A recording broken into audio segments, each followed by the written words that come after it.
Hello, everybody. Thanks for joining me for our floating cup walkthrough. I'm really excited about tonight's video. The floating cup is one of my very favorite techniques, and I just love it, and I do them all the time, or at least I try to, and I think you're going to love it too. It's just a really, really fun technique, and it's just kind of a magical thing to watch. So, welcome, everyone. We've got a whole bunch of people here already. We've got Lily and Susan. Welcome. Carla is here. Hello. We've got Pat is here. Hi, Pat. And Donna have arrived. Hello, everyone. So we're going to get started in just a second. Um, First off, if you have any opening questions, I'd love to answer those first. In case it's something that's on your mind or you're wanting to ask, maybe we can jump into a couple questions and then I'll start and show you a few acrylic or floating cup paintings that I've done, some examples, and then we'll get into it. And Lily is asking, here's a good one. Anyone have a recommendation for buying a respirator for resin? Um, well, I know I've got a couple respirators, and they're not particularly. I didn't buy them for resin. I bought them for spraying paint and spraying lacquer, but they work really well for that. Uh, 3M makes one. If you go to Home Depot, 3M has one. It's a half face mask respirator. You need the cartridges are for, oh, what's it called?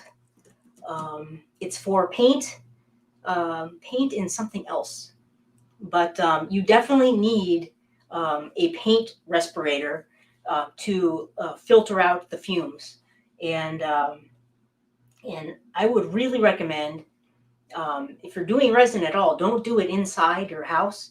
Do it somewhere where you can shut the windows or keep it away from your, inside of your house. So a garage or something like that, or at least have a lot of ventilation. Um, but yeah, respirator, a half mask respirator will work good.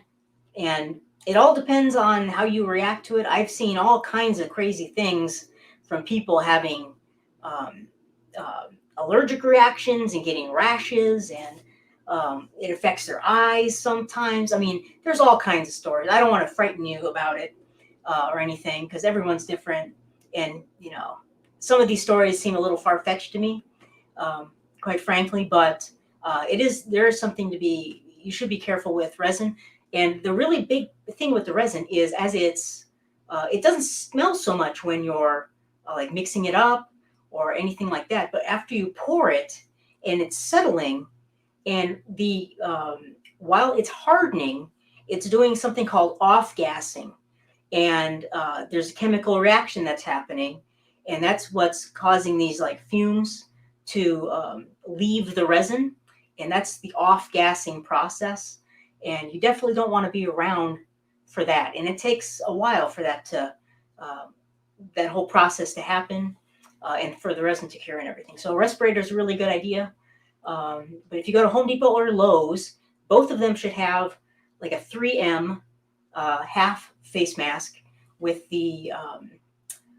oh man, the word is just escaping my head. But you'll get the cartridges for paint and lacquers and things like that. Hope that helps. And I can send you a link if you want, Lily. If you want like a recommendation for a very specific type of respirator, you can probably also find them on Amazon too.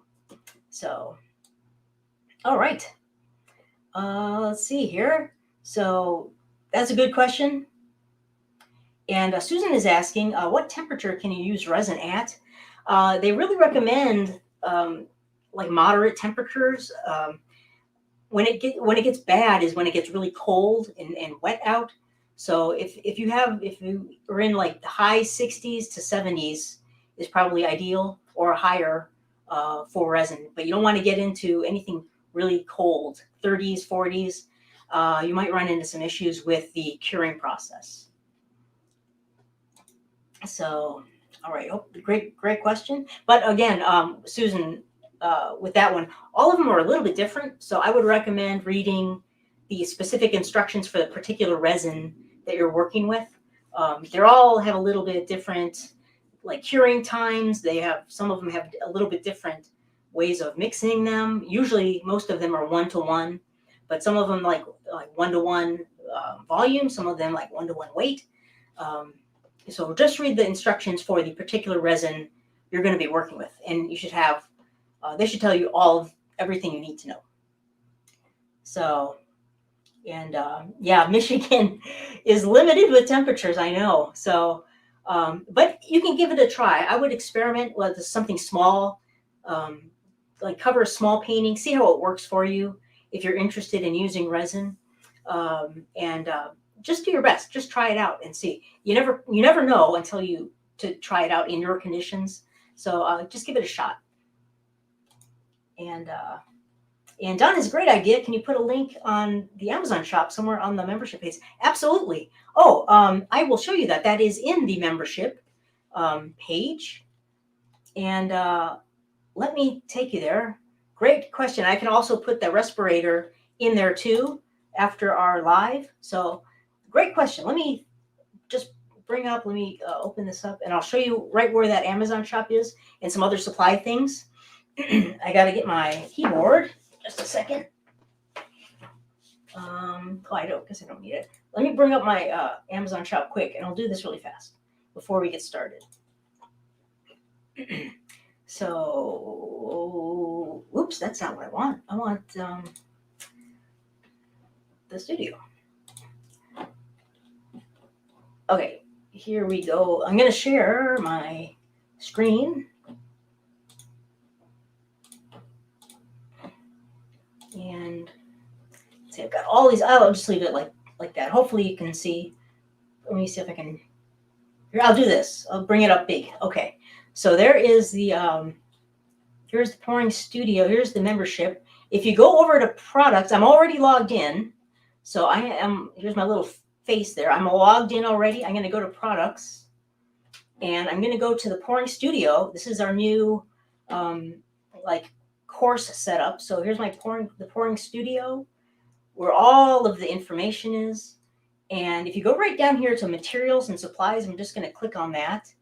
And here is the Amazon storefront right here. So if you click on Amazon storefront, here is the link that'll take you right over there. And I'll just click on the link, and you won't be able to see that because I'm not sharing, but it will open it up in a new tab. So there is the link right here to my Amazon storefront. And I'll go back here really quick to the materials page. And right here, if you click on this one, paint brands and retailers, this is a handy link to check out. These are the brands of paint I use most often. And these are some of the retailers that I buy them from most often. And if you click on any of these links, it'll take you right to this section of their website, right to that particular type of paint. So if I clicked on like Amsterdam Standard Series over at Jerry's Artorama, it'll take me right there to the Amsterdam section, so you can see all of the paints. Same with all of these different things. The Blick Studio will take you over to the Blick site. So these are like just a fast way to get right to these particular paints. Here's some more affordable types of paints you could experiment with if you're interested in that. Here are the more professional Nova Color and the Golden over at the Nova Color site. And then here's Golden over at Blick or Jerry's Artorama. So I'm updating this kind of ongoing as I find or use new paints or products.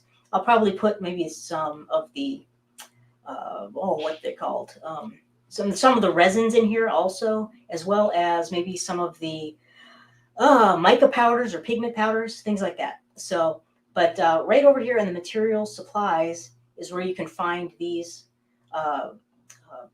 product like related resources. And I'll keep adding to these as new things show up and I find them. So hopefully that's helpful for you. And let me see, let me stop sharing here. So, but wow, look at that shot. Okay. So, but that's a great tip, Donna. And I'll put like that respirator that I recommend. I'll put that in there as well. so you can find that. All right, so let's see here. And Lily, yes, I'll also put the cartridges in there as well. Those are very important. Normally you can buy them and they come as a pack, the mask plus the cartridges, and then you can also get replacement cartridges as they get used up because they don't last forever. They do kind of wear out eventually. With the resin though, they should last a really long time. But like when you're spraying lacquer, spraying paint, they get built up with material. So, all right, cool. So I'll do that after we end here tonight. I'll put that. Let me make a note. So I'll just write here on my paper, upload respirator cartridges. Cool. Okay, good. Great. So let me see if there's any other questions right away. I don't see any at the moment. So let's get started. And let's see, I'm just scrolling up really quick. Let's see. Cool. All right. So great. Good questions to start us off. And before we really dive into the floating cup, I just want to ask you for a favor. Tomorrow, I'm going to send you an email, all the members. I'm going to send you an email with just a couple of questions and see if you would maybe write down like some of your experiences or some of the things you've learned or some of the things you've liked with the membership. And I was hoping I could use your stories and your like success stories and your all the progress you've made to help promote the membership to new potential members coming up at the end of April. So, and don't feel obligated. You don't have to do this, but it would really be awesome and it would really be helpful if I could share your experiences, like your firsthand experiences with other people that might be interested in joining the membership. And so I'll just send that out to you and you can read it over. Feel free to respond if you want or answer some of the questions. You don't have to do the whole thing. It's going to be just kind of open-ended questions just to get you thinking about a couple things. But it would be so wonderful to share your stories and your progress with new people. So I'll send that out tomorrow and you can think about it. You can look at it and get back to me whenever you'd like. That would be fantastic. And I'd be so grateful for your help and support in growing our membership. So awesome. So I will send that out tomorrow. I just wanted to mention that. And now let's get Carla's saying how, oh my gosh, you guys are the best. Thank you so much. How many pages do you want? Oh my goodness. Okay. All right. And then Lynn is asking, are new members are joining this group or will there be another group? No, they'll be joining this group. They'll be joining us. So they'll be joining us in the brand new, well, it's not new, but in our membership. I'm kind of reformatting the membership a little bit. So I'm kind of changing some things around.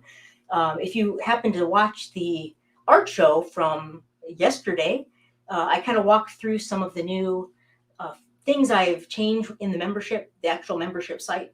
But I'll be showing you more things as I get them finished and completed. So I'll keep you all updated with the progress. And so you'll be the first to know of any changes or additions. So, but it's a work in progress, but it's going to be a whole lot better, I think. And it's all designed to just help you have more fun and make more progress with your paint pouring and make it easier to navigate the site and things. So, all right. So thank you so much for that, everyone. I really, really appreciate that. And now let's look at some floating cup paintings and see what we're going to be doing this month. So I'm going to flip over here to my top camera. And here is, I'm going to show you a few paintings that I've done with the floating cup technique. This is one of the first ones I've done, or floating cup ones that I did. That turned out well, I should say. But I love this painting.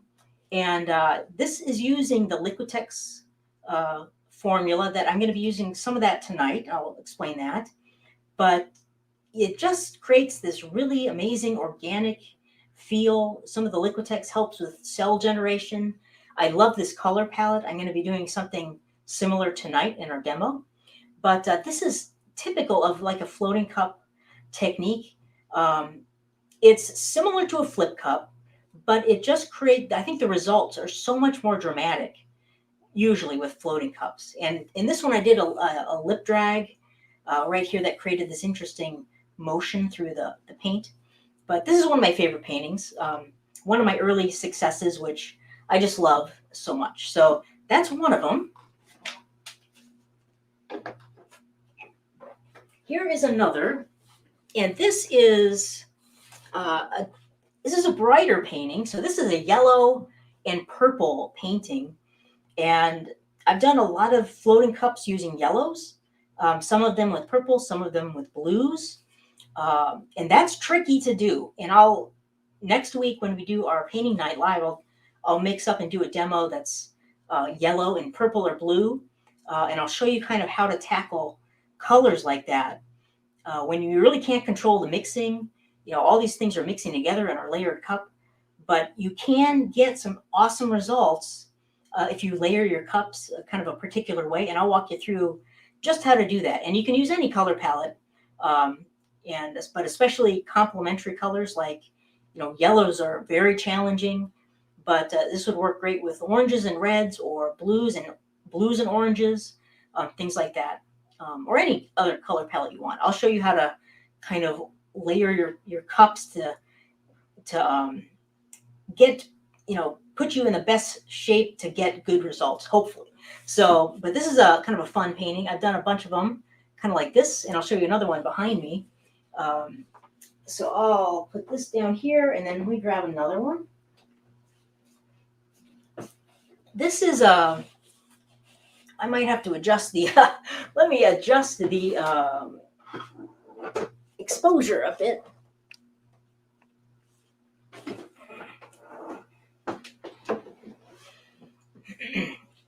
So this one is another floating cup. This is a very monochromatic painting. This one has a lot of metallic white in it and some Payne's gray and silver, but you get some amazing cells and things like that, especially with using specific metallic colors. But this is kind of indicative of what the floating cup can do. These really organic, beautiful pours. I'm seeing that the picture is frozen. Is it still frozen? Let me try to come back here. Can you see me? Did the picture change, or are you showing me now? Hopefully it's not on my end, but let me know if you can see me or if you can see the painting. Okay, so Carla's okay. Carla's good shape. So maybe it's just, okay, Sonia's switching. All right, cool. All right, so it looks like you can see me. All right, cool. Well, we're good. So let me switch back, and hopefully this will continue to work. So here we go. So here's the kind of the very monochromatic floating cup, and this is it's a very fun palette or color palette for me. I love working in these monochromatics, but picture any kind of color scheme with these types of effects and things. So, the sky's the limit with the colors you can use. So, okay. Oh, good, Donna. I see it's okay now. Great. All right, let's continue. So that's another one. Now here's another one that uses a very similar palette that we're going to work with tonight, and like the other painting. This has silver, gold, black, and white, and this was also with the Liquitex formula. So there's tons of cells and some lacing in this one. This is kind of a crazy one. I got a little carried away with this one, actually, but I do like it. It's just like a kind of this cool, chaotic looking painting, but it's got a lot going on. I love these cells over here. So this is kind of a fun one. And I'll show you another one.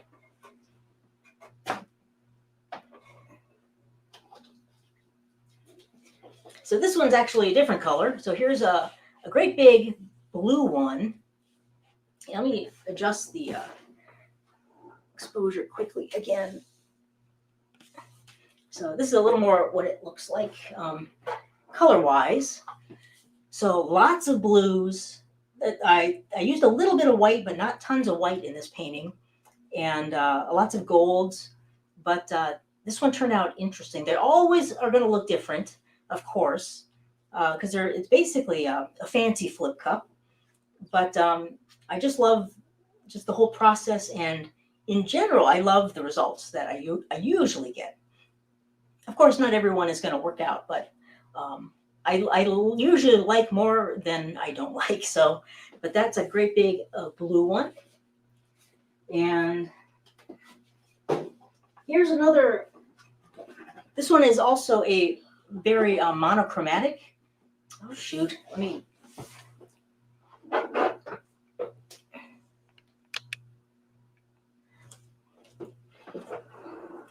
But this is a much softer color palette. There's some off whites. Again, metallic white is in this one. I use that all the time since I kind of discovered it creates these great big cells. And these are some pretty big cells in here, I would say. So we've got a lot of silver, a lot of this really soft teal color. So it's a very soft, kind of delicate painting, but I just love this one a lot. I do have some Payne's gray, so some little hints of like dark in here, but so it's a kind of a different type of a look. But again, very organic looking, and I just really like the overall effect. So there is another one. I'll show you one more.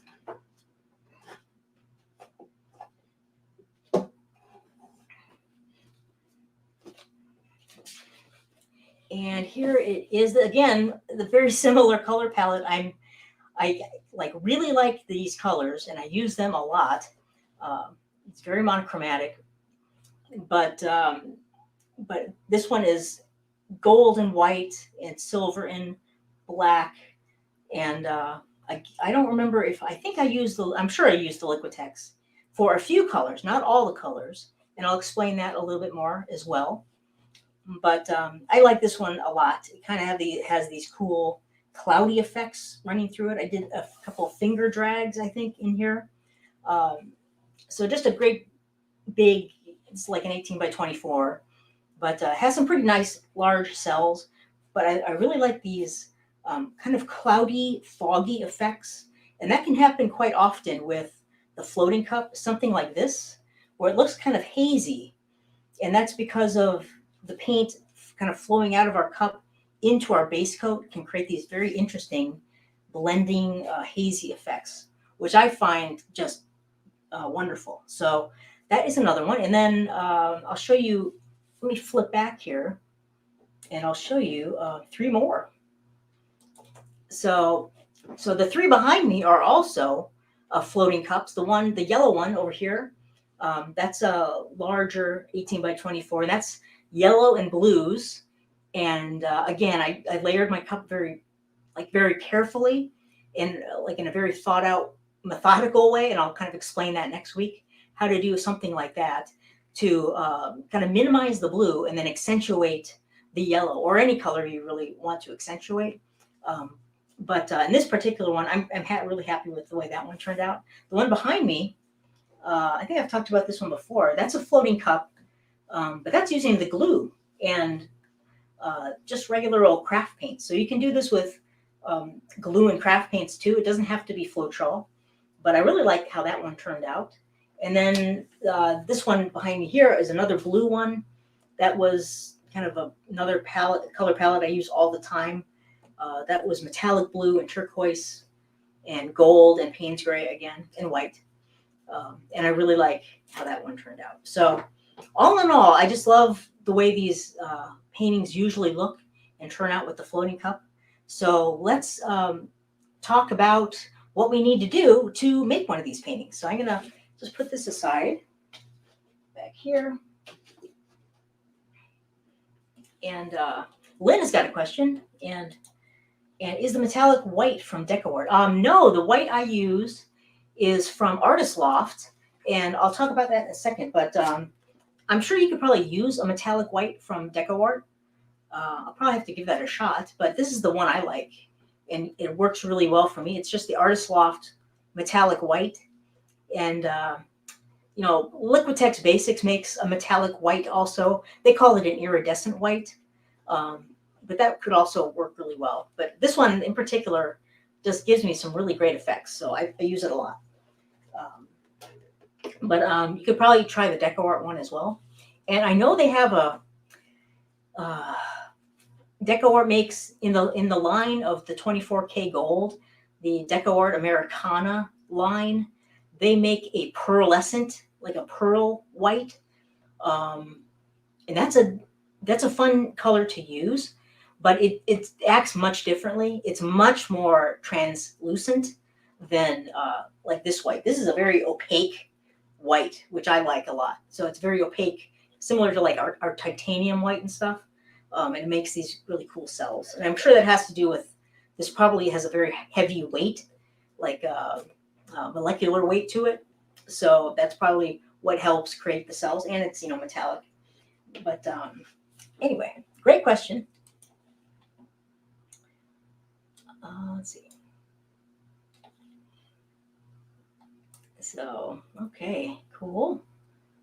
Let's see here. Let me show you a few things. So first step in our floating cup technique is we need to do some prep. Just a little figuring out of what we're going to be needing. So I'm going to bring you back over here, and I've created a floating cup technique sheet for you, so you can. It's like kind of an overview of the technique. So that'll be in the membership when we're done, and I upload the demo. I'm going to flip over here, and let me zoom in a little bit.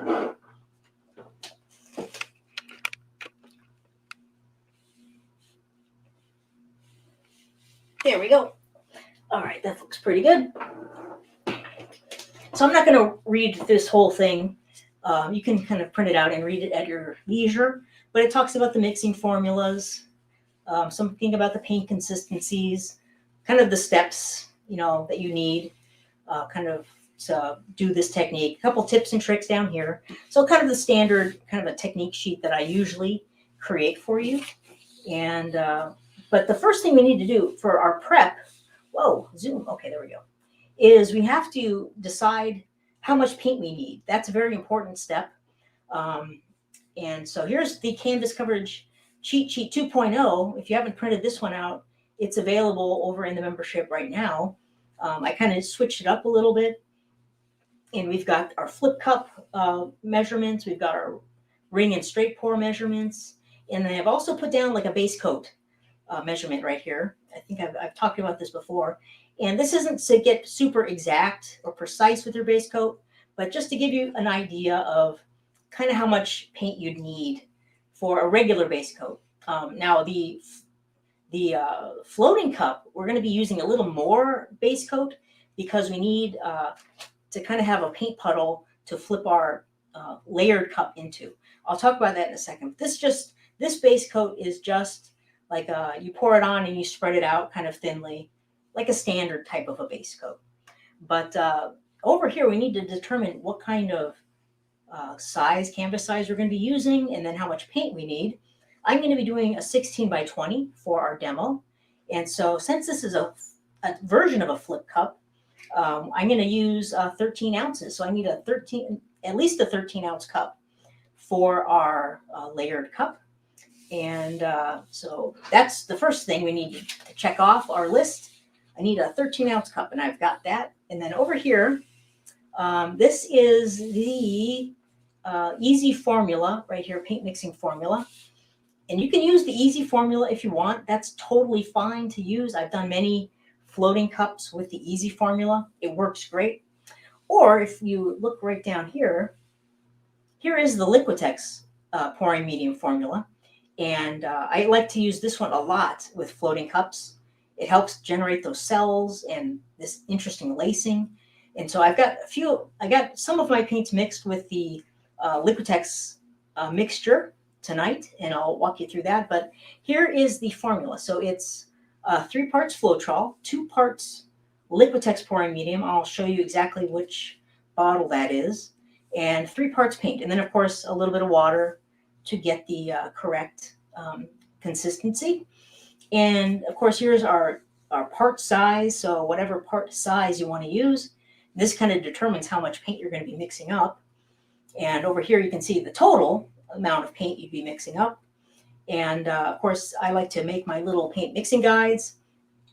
So, but this is the handy dandy little Liquitex pouring medium formula. So that's actually on the bottom of our easy formula right there. I was wondering where is it the other night, but I remembered it's combined into the easy formula. So, so those are kind of the prep we need to do. And now let's talk about actually making our floating cup. So I'm going to flip back here quickly. Actually, no, maybe I'll just leave it. I'm going to zoom out a tiny bit though. I went a little too far in there. There we go. Okay. So here is, this is a 16-ounce cup right here. And it's just a regular old plastic cup. But we need to prep it first for our floating cup. So we need to kind of turn it into a floating cup. And right over here, I've got my super handy paint mixing guide just for 16 by 20 flip cups. So I use this for the floating cup or regular flip cups. So I'm going to just drop that in there. I'm going to take my Sharpie and I'm just going to mark it so I know that's how much paint I need to add to this particular cup. I'll just write 13 ounces so we know what we're talking about. And now let's go ahead and create the floating cup. So I'm going to just turn that over. And we need to poke a hole in our cup. Anywhere around here is kind of where I like to poke it. You could try to poke the bottom also, that works. But the bottoms are usually a little harder to kind of poke into than the sides. So anywhere around the side, I like to go, it doesn't matter exactly where, but somewhere near the top. And I like to use my little awl for this. This works great. You could also use, like if you've got the big push pins, like a big push pin works great. Even like a small push pin will work just fine. But I'm going to use my awl and just carefully kind of poke a hole in our cup, just like that. And one thing you could also do, I'll show you this. Where is let me grab it. Sorry, I should have pulled this out beforehand.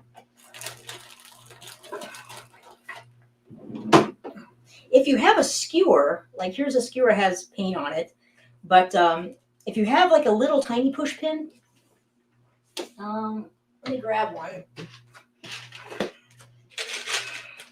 So if you have a little tiny push pin like this one, sometimes this is just not quite big enough. So what you can do, and I did this many, many times, you can poke a hole in your cup. So I'm going to have 2 holes here now. And that's a tiny little hole. But you can open that up with like one of these bamboo skewers. So if you just use this and open this hole up, kind of gently kind of twist it and push it at the same time, then you get a nice large hole, something like this. So, but a hole, this is a little smaller hole. The awl hole is a little bit smaller than this hole, but they both work just fine. Either one is going to work great. So the larger hole, the paint will come out a little bit faster than the smaller hole. But now I've got to cover this up. But next step is we need to make a tape tab, something to pull off. So I like to just use regular old Scotch tape for this. It works really well. So I'm going to just tear off a little bit. I'm going to just put it right over that second hole I made, just so the paint doesn't come flooding out of there when I start to layer my cup. I'm going to just burnish it down really well. So there. So that's like, we've never even made that hole. So I'm going to just worry about this hole now, the small one. So what I like to do with my tape tab, I just like to peel off about 1.5 inches or so, something like this. Then I like to turn it over on itself, but I'm going to leave, maybe, hopefully you can see this. So here's this is the sticky side. And I'm going to turn it over on itself, but leave about 1/4 inch to 1/2 inch of stickiness showing. And so now I have, like, this is sticky right here, this little section, and then this is just tape turned over on itself. And then I'm going to cover up my little hole. Whoops. Just like, there we go. And then I want to burnish that down with my fingernail really well, covering that hole. And that is our little tape tab. So we have our tab right here. It's kind of, floppy. So it gives us a little handle, and we'll pull this off once our floating cup is on top of our canvas, ready to go. And that's what makes it a floating cup, is this little hole, and we release the tape, and it releases a vacuum, and all the paint will flow out of our cup into our base coat. And that's what makes it a floating cup. Plus, the cup likes to float around our canvas. So we have prepped our floating cup, and you can do this with any size cup. It depends on the size of your canvas. So this is a pretty big one because we're going to be doing a 16 by 20. But for a smaller painting, it will also work. Like, I've done 8 by 10s. I've done many 8 by 10 floating cups. And for those, you could just use a little Dixie cup like this and do the same exact thing. For this one, you could even use, like, the little push pin is plenty big enough. So something like that. And this will be a floating cup as well, and like a smaller 8 by 10. So that's how you make a floating cup. And let me clear off this stuff, and we'll take a look at our paints and our color scheme.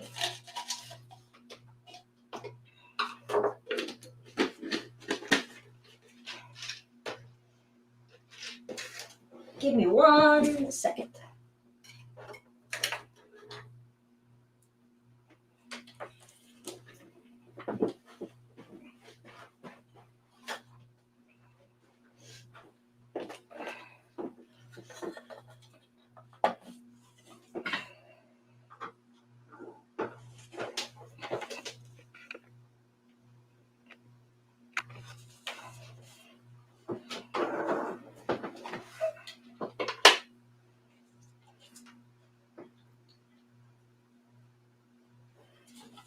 Okay, so here we go. I've mixed up a bunch of different color, well, not a bunch of different colors, but my color palette. This right here is just a regular white.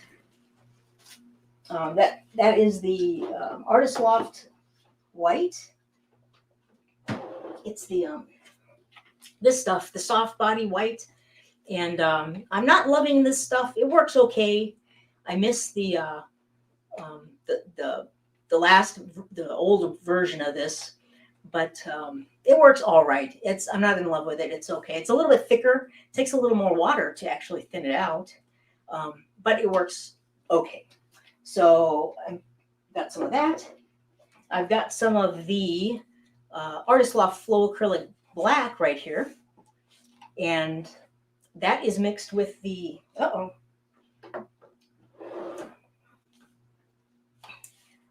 this is mixed with our Liquitex. I'm going to move this over here. Here is another white, and this white is a little bit of the Artist Loft white, but it's mostly the metallic white from Artist Loft. Here's a little bit of silver, and here is a little bit of gold. And the gold, so this gold, I actually knocked it down a little bit. It's not quite as vibrant. It's the Liquitex gold, but I added a little bit of metallic white in there just to tone it down just a tiny bit. So we've got our gold, and I think I just use regular old Artist Loft silver. So I'm going to use this same color palette that I'm so fond of. This is our metallic white. Right here, this one, a metallic white, and then regular old black, the Artist Loft Flow Acrylic Black, and then the Artist Loft, the Soft Body White. So those are our colors. And let's see here, let me move this over here to get rid of these.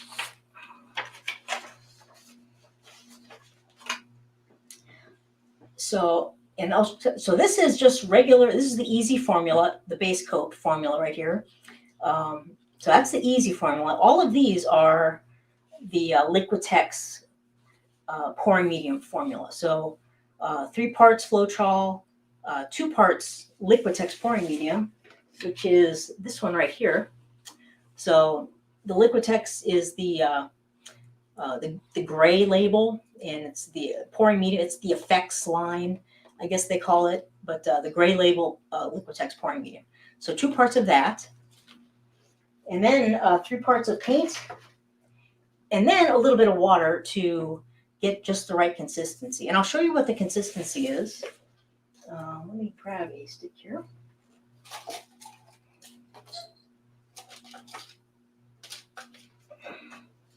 So I'll show you in the gold. Let me flip my camera over.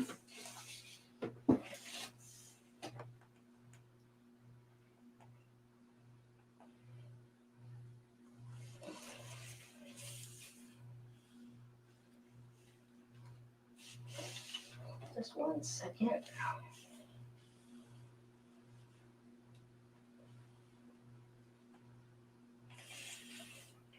Okay, I'm going to flip the camera. So here is the gold paint, gold and the metallic white. And then I've mixed those up really well.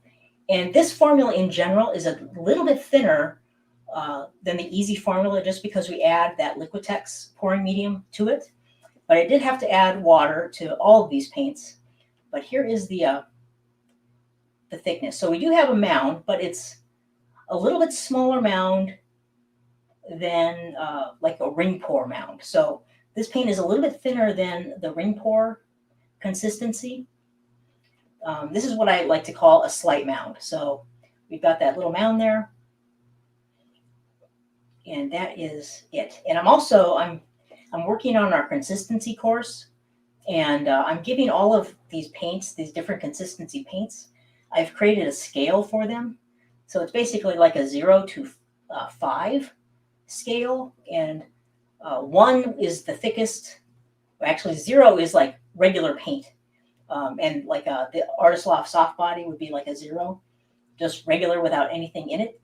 And this paint right here would be more like a 2 or a 3. I can't remember exactly what I think. This is like a 2. So I've created a scale for it. And so that course is going to be very helpful, I think, for determining exactly the right consistency. And you won't have to use that every single time. It's just to kind of give you you do it once or twice, I think you'll get a great feel for consistency. So let me flip back here. And all right. So are we still, I'm not seeing any other comments or anything. I just want to know, we're going to check in quick if we're all still there, I hope. So maybe give me a thumbs up if we're all there. So, and we'll move on to the next step. All right. So let me clear this off, and I'll get the canvas.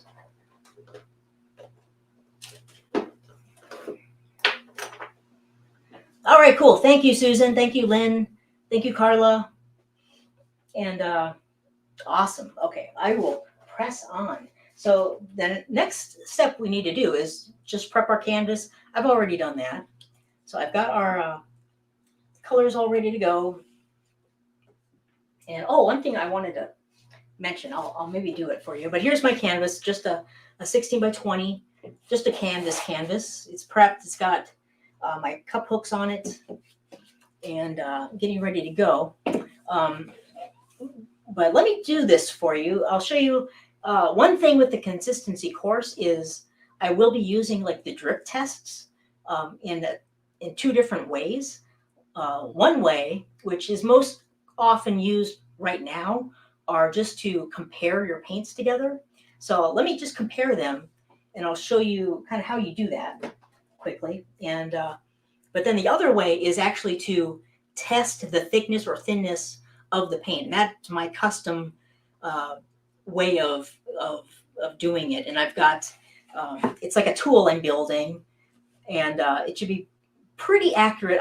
I'm hoping. I think it is. I've tested it. Works pretty good. I can't wait to share it with you. But I'll just show you like if you wanted to do this, um, just the a drip test to test the different paints to make sure they're all the same. And I'll show you how I like to do it. I don't do this all the time, but it's very important for the mini course I'm making. So I'll show you how to do it. So I like to use just a clipboard. This is my like pouring journal clipboard where I clip my pouring journal pages. This is just like a half sheet of regular old paper. You can use any kind of paper to do a drip test, but the type of paper you use will affect. Well, no, for this type of drip test we're doing, just comparing the consistencies of the paint to make sure they're the same. Any type of paper will work just fine. So what I like to do, I'm going to flip back here quickly. And let me get this out of the way. So I just put this little half piece of paper in my clipboard, and I got to get some more sticks. Here's a bunch of sticks. So what I like to do, I want to put dots right across the top here, and I like to kind of take my paint, or take the stick, stick it in the paint, scrape the back off so there's less paint on the stick, and then put a smallish amount of paint. That might be kind of difficult to see. Let me zoom in again. Okay. So, and the important thing here is to try to get the same size of paint on for each color. So I've got, that's the gold, here's the black. And so I scrape kind of off the back of the stick and then give it a little drop. That looks pretty close. Here's a white. It doesn't have to be absolutely perfect. Just try to get as close as you can. And I'll just use the same stick for the other white. Might be kind of hard to see the white's consistency. But here is a, see, those are getting a little large. The white and the black got a little big. But that's okay, it was close enough. And here's the silver. So there we go. So those are more or less similar sizes. Let me get these out of the way. Right here. So I've got the gold, the black, the two whites, which you probably can't see, and then the silver. And what I like to do is we've got all our drips on there. Now we just are going to lift this up vertically and see how they drip and how they run and the speed of which they go. And basically what we're looking for, we want all these paints to run at kind of the same speed down the length of the canvas. So let me flip the camera and I'll show you what it looks like.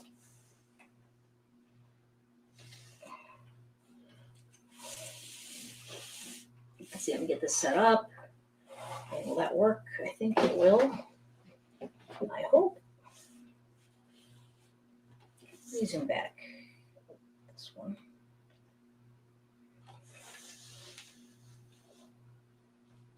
I think I'll hold this up. So I'm going to flip over here. And I see a question from Sonia. I'll answer that in a second. So, so here is my side view camera. So I've got my clipboard. I'm just going to hold it up in front of the camera so you can see the paints. So I just like to hold them up straight. Oops, there we go. There they are running. Now you can kind of see the whites. And you'll notice the gold is looking thicker. And the first, or this white, the second white here, the metallic white is a little bit thicker. The black, the base coat, the silver are all looking good. But these two right here are a little bit thicker. So what we can do, I'll talk about, and this is good enough. So they've run down like a little distance. That's fine. We now know basically these three here, silver, black, and our base coat white, are the same. They're close enough. The gold and this white, a little bit thicker. So we have to decide if we want to alter them or not. So I'm going to flip that back and come back over here, and I'll answer Sonia's question. And Sonia's asking, is the consistency test also indicative of the weight of the paints? Not really the weight. It's just the thickness or thinness. So like titanium white is like a really heavy pigment, but heavy weight wise, like molecular wise, but the drip test really doesn't calculate that into, it doesn't really take that into effect at all. So it doesn't calculate the weights of the pigments. It's just the thickness or thinness of our paint mixtures, and that's really what we're after. I don't really think too much or focus too hard on the weights of the pigments. Like yellow, for instance, is a really light weighted pigment. White is really heavy. Black is also rather heavy. But I don't really worry too much about that. What we're really focused on is the thickness or thinness of our paint mixtures. So here's our white, and these have been sitting for a little while today. I mixed them up earlier, and by the way, it's almost 90 degrees here in San Diego today. It's like heat wave, and so that will really affect your paints. And in my room, I've got all my lights on, so it's pretty warm in here. So what we could do quickly, I did that test earlier, actually. Let me see if I can dig it out. Here it is. So I did this test earlier just to check it. And I'll show you, this is what they look like. They were all fairly close. And they were close enough for me anyway. But in this maybe an hour and a half, 2 hours, I think my gold and my metallic white have thickened up a little bit. So that shows you things can change relatively quickly. And so I'll add a little bit of water, just a little squirt to my gold and my white. I'll just mix them up. And for me, there's no need to like redo the test. You just want to get in the ballpark. And to me, even these, the way they are, is probably close enough. When I'm creating custom forms for the consistency course that you can print out and use for this test, I'm also going to have you can get like a permanent one, which would be like laminated, so you can just clean it off every time. But each of these there's going to be like a range. So like a bar, and if all your paints kind of land within this bar, some of them might be a little thicker, a little thinner, but if they're all like kind of in this distance, they're good enough. So, because there's no need to be like super perfect with this. But so there, I mixed that up. I'm going to check it again. That looks pretty good to me. And I'm going to mix this one up again. The gold, and this is it depends on the technique, but this can be more handy and more useful for certain techniques than others. With the floating cup, the flip cup, ring pours, we were close enough for sure. But things like the pearl pour, you really have to get your paints really kind of dialed in to very specific thinness. So it comes in a little more handy in certain techniques. But I think we're in good shape. So there we go. I put a little water in. I'm going to test this one again. It seems fine to me. So we're going to go with those. So, but those consistency tests can come in rather handy. And also, just to check, just to give yourself a check and see how you're mixing your paints. Um, if you're pretty close with all your mixtures, or maybe you need to work on them a little bit more to kind of fine tune, your how the paint feels to you and things like that. It's just a nice little check, but it's not absolutely necessary every single time for every painting. Like I don't do it very often for my own paintings.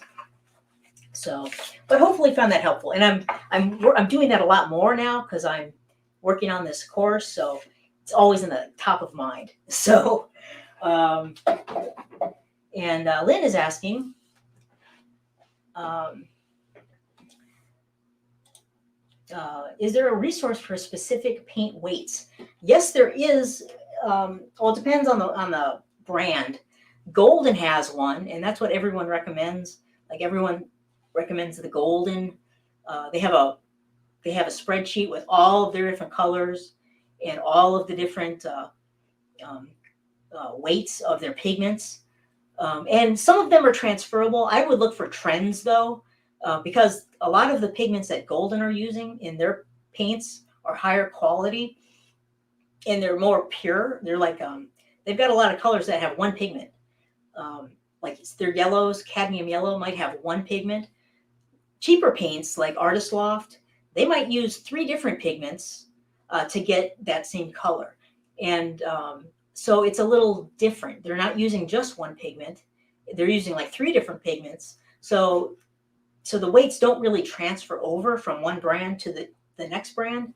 And a lot of brands don't want to tell you what their what the weight is and stuff like that. They don't really want to share that information too readily. I know because I've asked Liquitex, I've asked Amsterdam, and I've gotten a big fat no. So, maybe once I get a little more well known, perhaps they'll be willing to share with me. But again, I'm not super concerned with that. But I'll put the link to that, or I'll get the PDF and I'll just put that in the replay section for this video, so you can check it out if you want. It is pretty interesting to see what colors weigh more or weigh less than others. But yeah, I'll put that in there, and then you can have it as a resource for you. It's the Golden one, the Golden colors. So, but I know the yellows are very light in weight.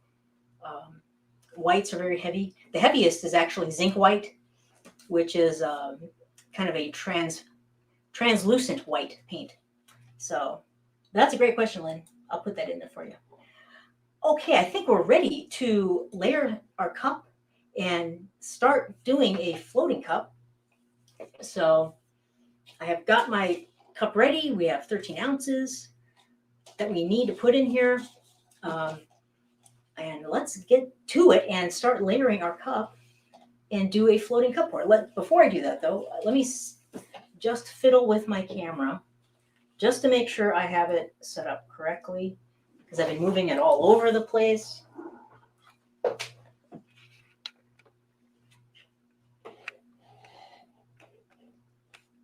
There we go. That looks pretty good.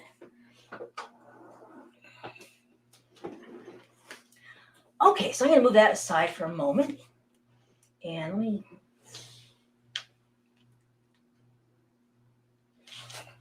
Okay, so I'm going to bring my cup back over, and now I need to put gloves on.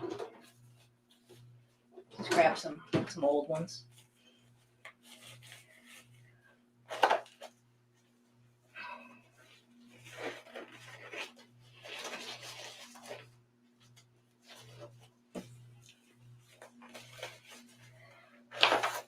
All right. So I got a blue glove and I got a silver glove. So that's exciting. Okay, so I've got my cup and I got my paints. And I'm going to move that out of the way.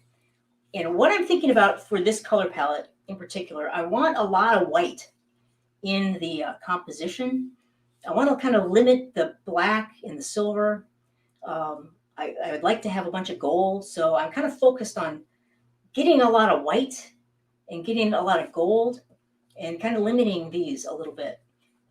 That might turn into kind of a negative space pour, perhaps, because we're going to use a white base coat. We'll see how it goes. But so I'm going to use more white in this cup than I think the other colors, just to see what happens. So I'm going to start with my white. This is the metallic white. I'll put a layer of that. I can actually put a little more of that in there for that first layer. Then I'm going to switch over to my gold. And you can really mix it up with your layering. So that was a floating layer just right there. I'm going to turn my cup around. I'll do a floating layer with the silver on the other side. And I'll add some black kind of on this side. So you don't have to be as precise as like a ring pour. You can do the high pour. I might do a little high pour with some white. Maybe I'll do that right now. So here's a high pour. Shoot some of that in there. And that's going to cause a lot of mixing and blending of the paints. So we'll see what happens with that. Here's some more gold. You could do a drizzle layer also if you want. So drizzle layer is kind of where you're covering kind of the top surface. Something like that. Maybe I'll do something like that with the black too. And then maybe I'll put in a bunch more white, just a regular kind of floating cup. I might use some of the base coat paint in there as well. And maybe I'll do a drizzle layer of the gold.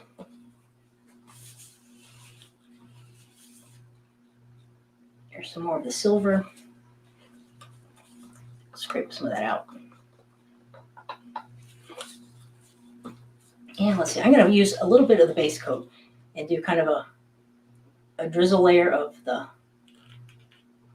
white. So you can really get creative with the way you layer your cup. I'll put in a little more gold. I'm getting very close now to the top of our cup. I'll scrape the rest of that out.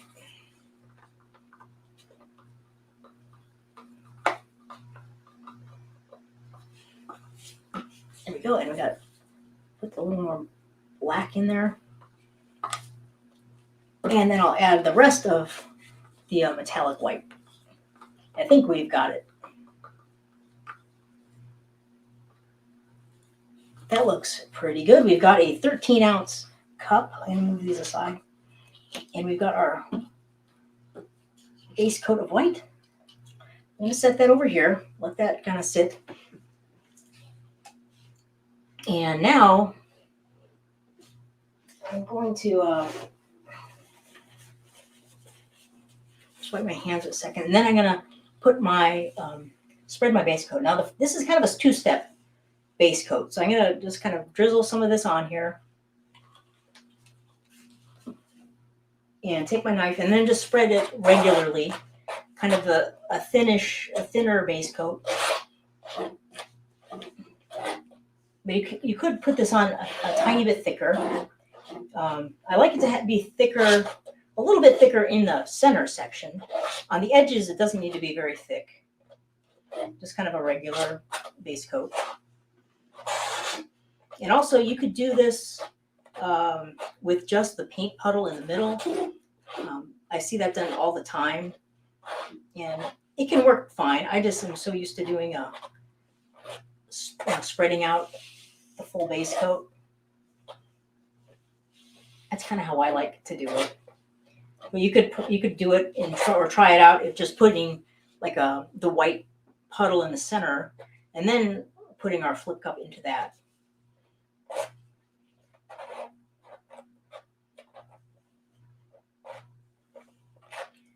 So here we go. Almost there.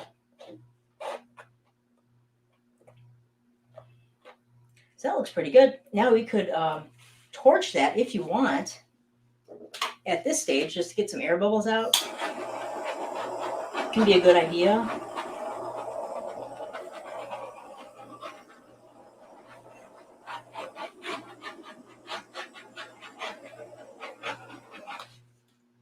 And so now that was our first stage. So we have our kind of thinnish base coat. Now we need to pour our puddle for the center. And you can pour this in the center. You can pour it if you wanted a lot of negative space, you could pour it off center, planning on having a bunch of negative space somewhere. I'm just going to kind of pour it in the center. And this is kind of not a huge thick puddle. I know it's like probably very hard to see. It's about this big right here, the puddle of paint I just poured in there. And you can even tilt this around a little bit. And that's pretty good. We've got our kind of our base coat puddle about this big. And that's where we're going to put our flip cup. And you can even torch this again if you want to. Just to get out any air bubbles. And that looks just fine. And now I'm going to get out my handy dandy paint flipper tool. And we're going to flip this cup into our puddle. So here I go. I've got my big cup of paint. I'm going to stick my flipper tool on top, turn it over, just like that. And then get it close, kind of center the cup where you want it to fall. And I like to have it about an inch or as close as I can to the canvas. And then I'm going to just, with my top hand, just kind of push that down as I pull out the chopper tool. And there we go. We've got our cup on top of our white puddle.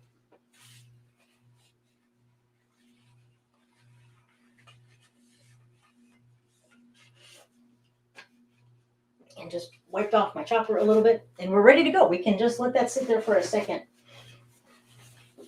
And then we'll pull our tape tab.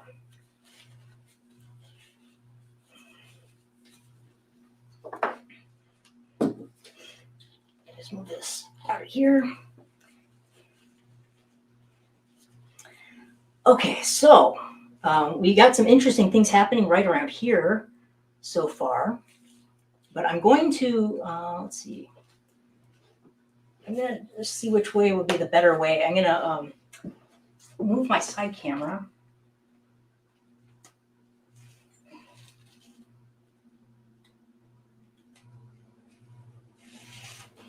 And see if this would be a better angle to see kind of what the floating cup does. Oops.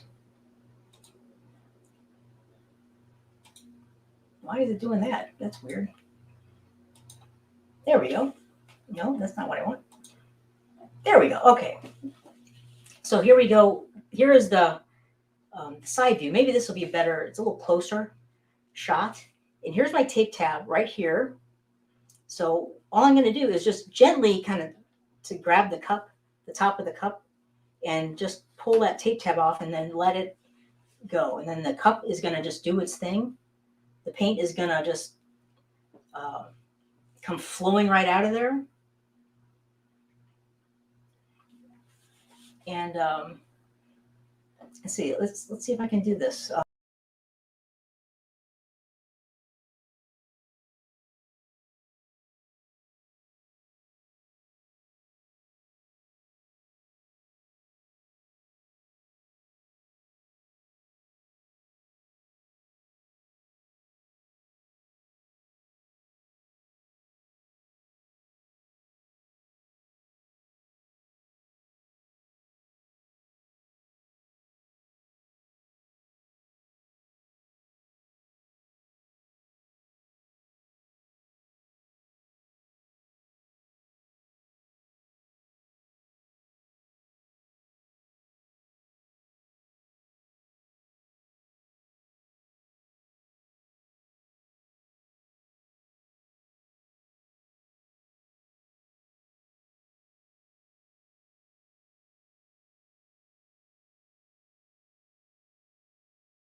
Uh-oh. Let's see.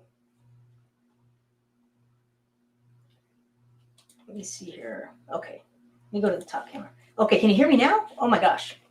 Sorry about that. I wonder if I messed with the cameras and screwed up the audio.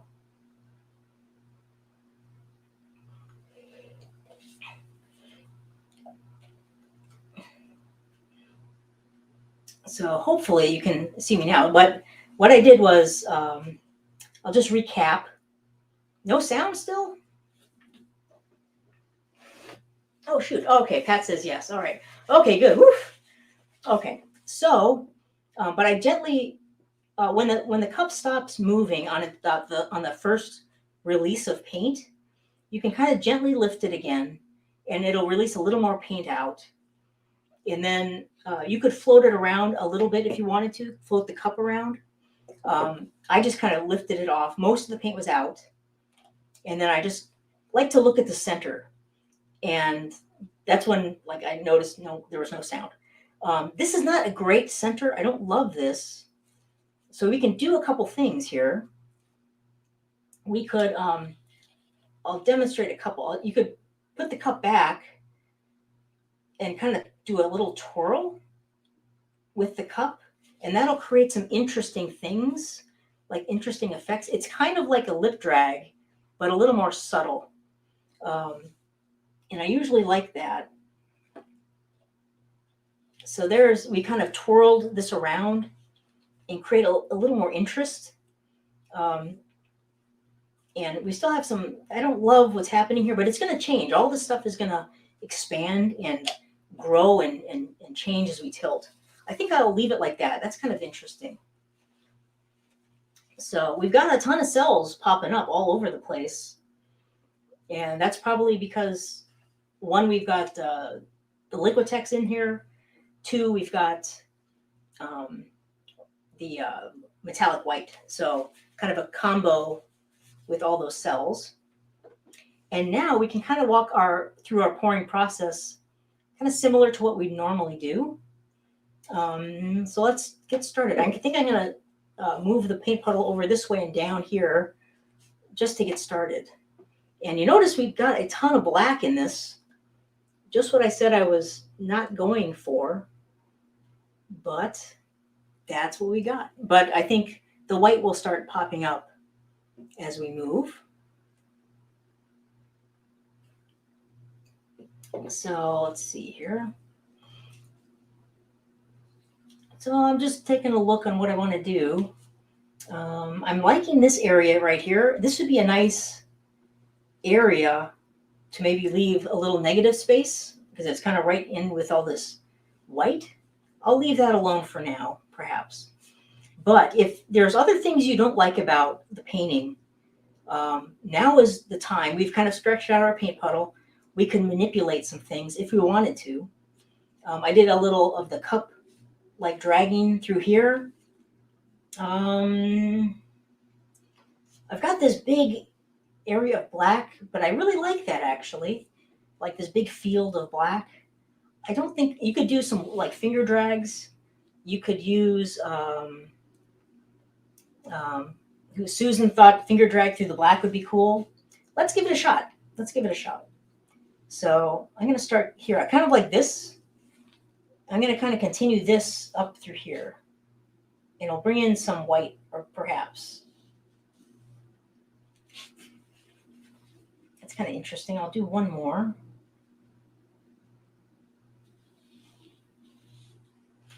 A lot of that might get tilted off, perhaps, but it's kind of cool.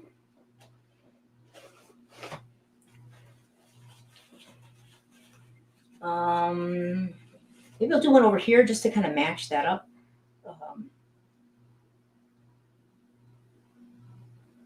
If I can. And we brought some white in. Maybe I'll do a little more.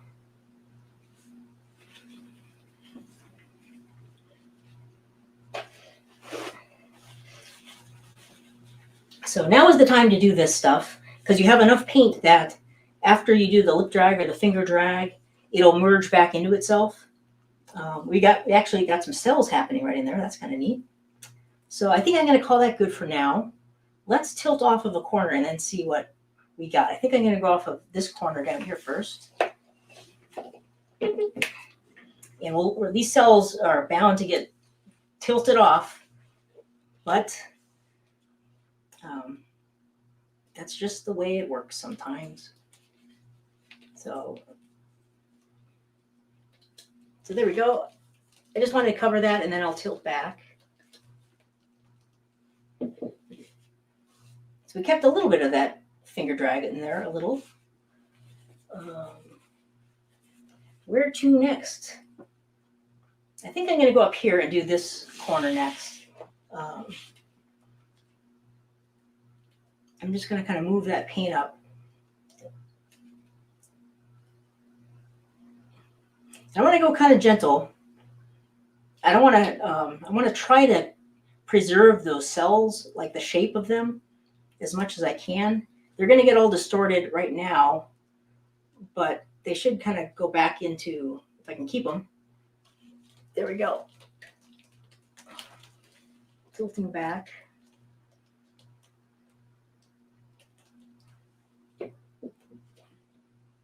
So we kept some of those, which is cool. I like them.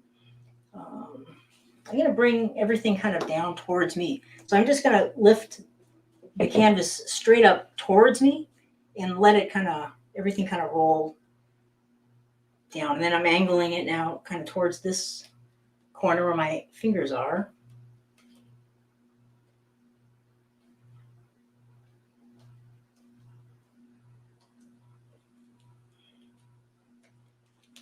And I'm going to tilt some of this stuff off the top.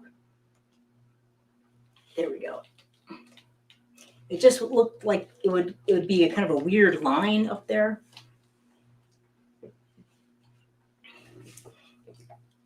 So I'm just kind of going to recenter this. And we've got, we've distorted a lot of these cells, which is unfortunate. Well, let's see what we can do with them.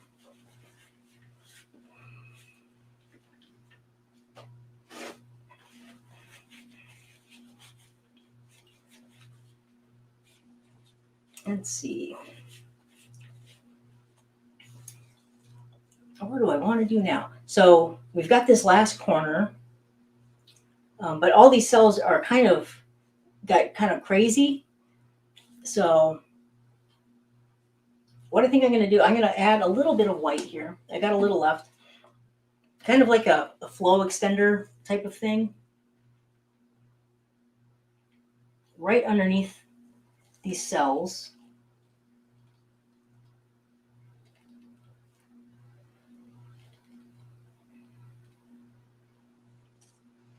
So there we go. So that's kind of like sacrificial paint. And so this is all going to get kind of tilted off. And I'll kind of, you can kind of blend it into the existing base coat a little bit, and it helps it kind of flow off a little easier.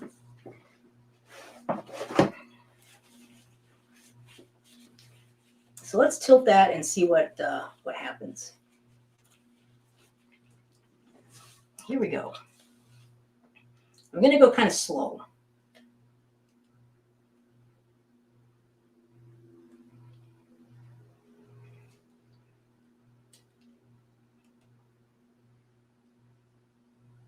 So that flow extender is coming down. That's going to get tilted off. And I'm going to kind of cover that corner. And we're losing a lot of that, but it's okay. I'm going to go back.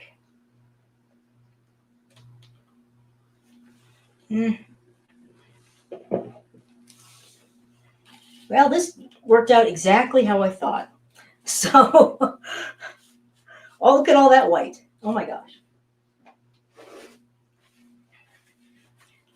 So I had to keep going and tilt off all that flow extender because there's just too much white on there. But it just took everything with it. So, but let's see what we can do to maybe make this a little more interesting painting. I love this area up here. I'd like to stretch that out. I think I'm going to tilt this off.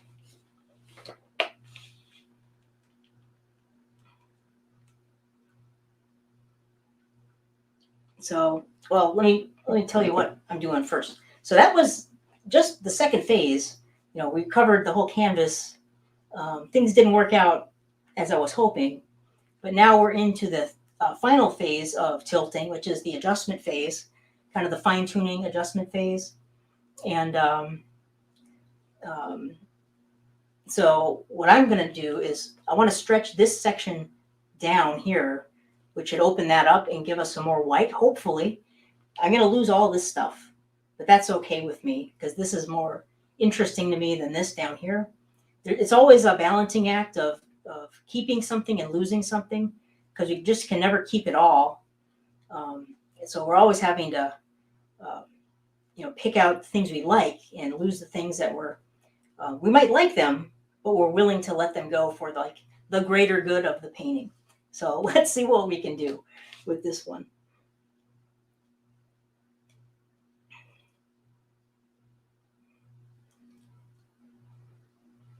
So I'm going to tilt all this stuff off the corner.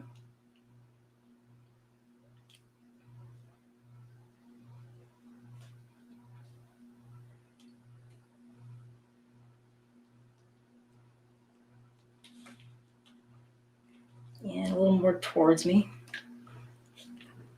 Okay. So I'm going to just turn it around, tilt it back up a little. And I like that a whole lot better already. So to me, that's a much more interesting painting. And we're kind of stretching out this white area, which is cool. Let me see here. What else do I want to do?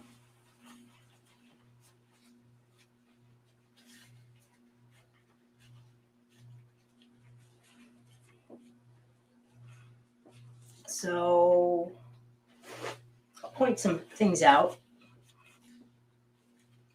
Now I really like this corner now, right over here, the black, because it leads the eye right into the painting and over to this all the cells. This is the most interesting part to me. I don't like this shape right here, this round shape. That bothers me a lot, so I'm going to tilt that off. And I might tilt a little bit of this gold off over here. So I'm going to try that next. And then we'll take another look and see. I like to do like one thing at a time and then take the next step.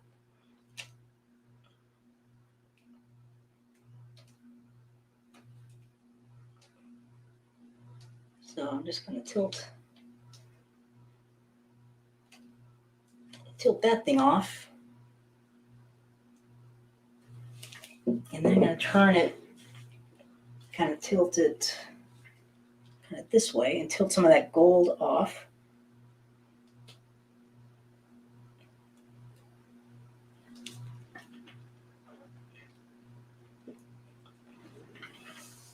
Good, and then I'm going to turn it and lift it back the same way I just came.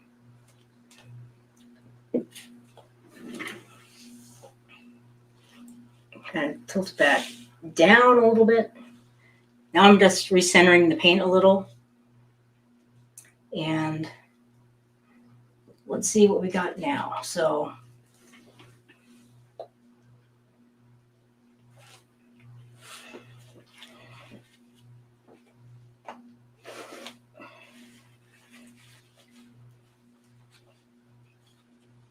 I like this a lot more than what we had earlier. We tilted off that white stuff.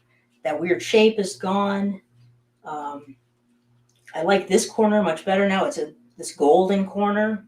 This has got this dark black corner with this interesting. It's kind of got this like hazy lacing happening in there, which is kind of cool. And we got these kind of like cool cells happening up here. This kind of this white section. I think I quite like that the way it is. Of course, there's nothing like what I wanted at the beginning with it, which is a bunch of white, and we do have quite a bit of white in this one, but it's much more balanced than I was planning on. But you just can't plan for what the paint's going to do. But I do quite like a lot of stuff that's happening in here. So I think I'm going to call that one good. I think that's I'll call that like a finished painting. We got these little cells right here, these little white ones.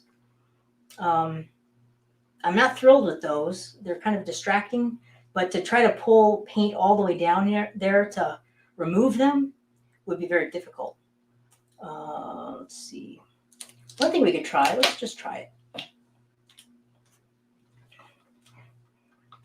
let's try just see if we can disguise those a little bit.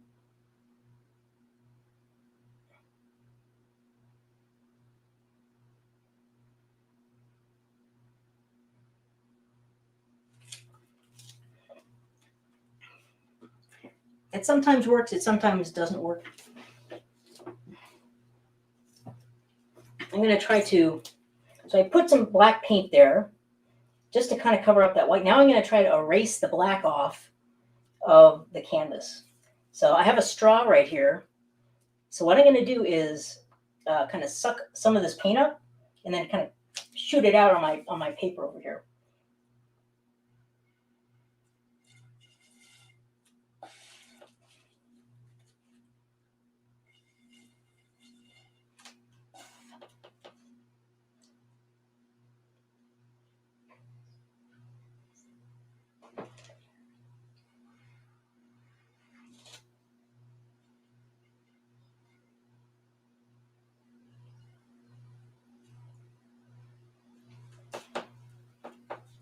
Well, that made it worse, but that's okay.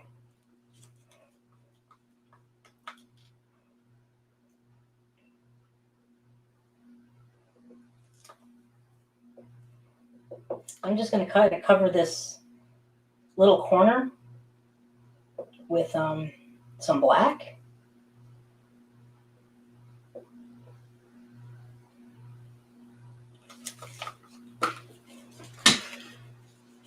And then try just kind of gently blowing it and kind of blending the surrounding into that black. We'll see if it works.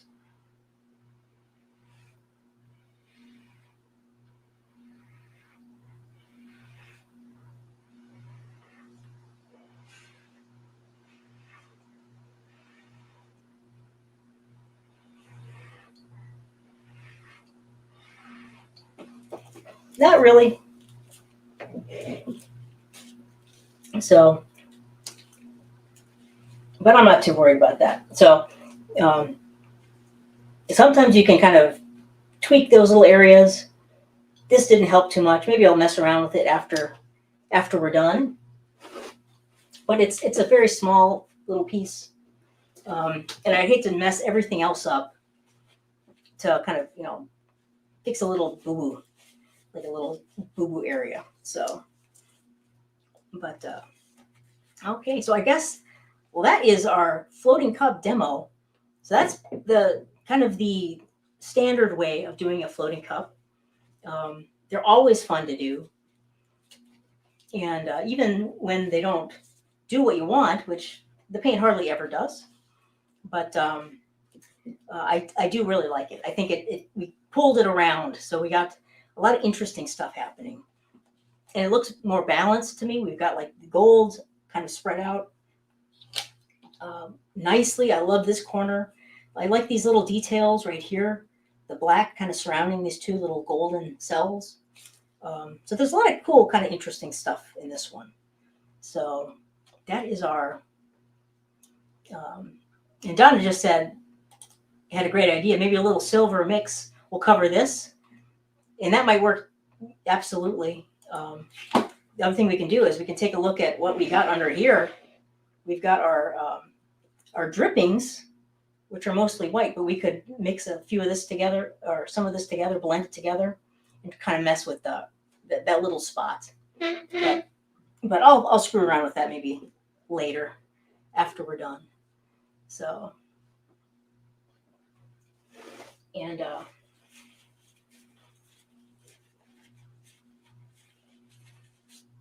Lily is asking, there's a stripe on the lower right corner.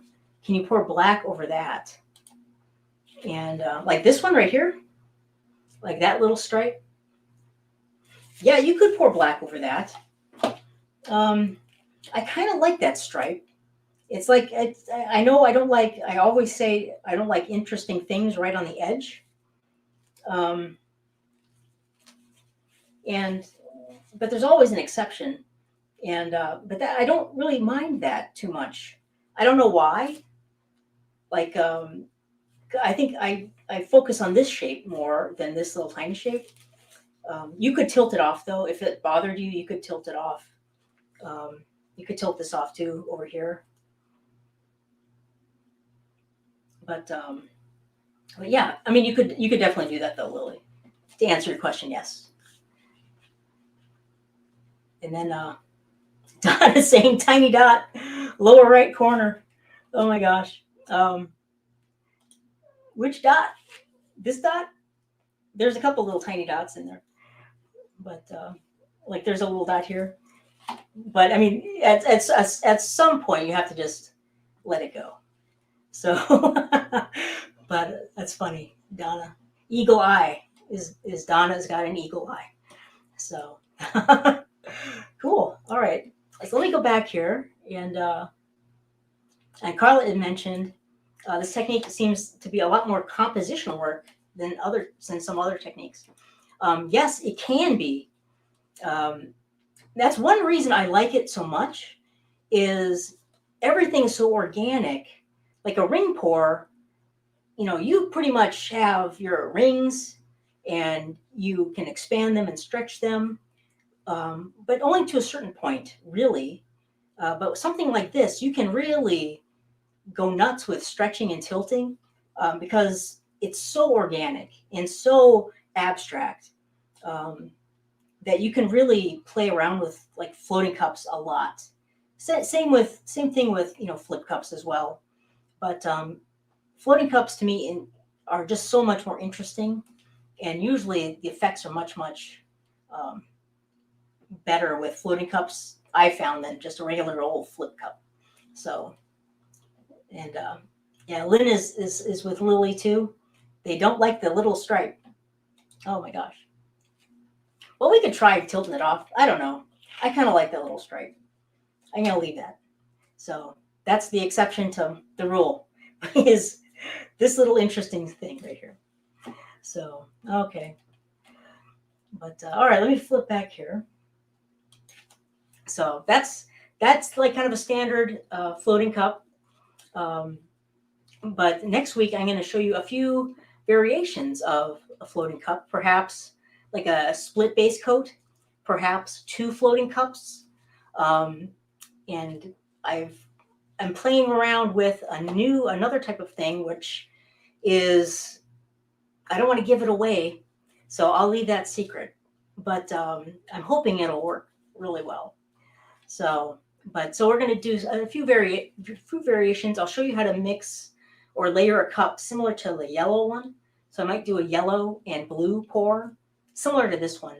And I'll show you kind of how I layer those cups and what to think about when you're mixing colors or layering colors that you don't want to mix together too much. So it'll be a fun week next week to do a bunch of different floating cup demos. So, but all right. So any last minute questions before we break? And I need to write a note here. I have to upload the density sheet into this page, into walkthrough. Every time I hear density, I think of Back to the Future. So, but all right, in George McFly.